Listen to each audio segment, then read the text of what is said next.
ఎప్పటికప్పుడు తాజా వార్తలను అందిస్తున్న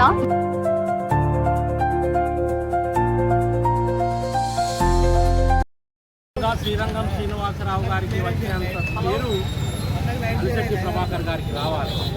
కానీ ప్రజల కన్నీళ్లను, ప్రజల దుఃఖాలను, ప్రజల యొక్క ఆశయాలకు అనుగుణంగా కేవలం కళాన్ని, తన బలాన్ని నమ్ముకున్నటువంటి గొప్ప కలం యోధుడు అలిశెట్టి ప్రభాకర్ గారు.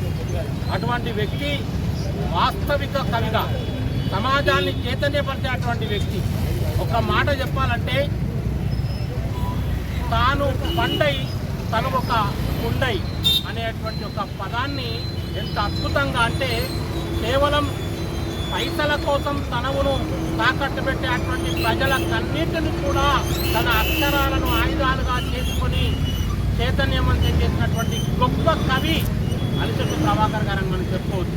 నిజంగా ఆధునిక కవిత్వంలో ప్రజలను, అంటే సంపన్న వర్గాలను, సంపన్న ప్రజలను, ధనవంతులను, దరిద్రులను, కన్నీళ్లను తన కవిత్వం ద్వారా సమాజానికి తెలియజేసినటువంటి వ్యక్తి.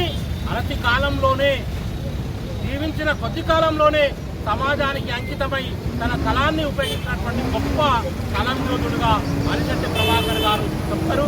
కాబట్టి ఆ సూర్య కిరణాలను, నులివెచ్చని కిరణాలను ఆధునిక కాలంలో ఆధునిక కవిత్వంతో ఆ యువతకు, ప్రజలకు అందించాలనేటువంటి ఒక భావజాలంతో ముందుకు పోవాలని ఆశిస్తూ, వారికి, వారి ఆశయాలకు ముందుకు తీసుకుపోయేటువంటి ఒక మార్గంలో మేముంటామని ఒక రీసెర్చ్ స్కాలర్గా, తెలుగు పరిశోధక విద్యార్థిగా నేను ఈ అక్కనపేట చౌరస్తాలో ప్రమాణం చేస్తున్నాను.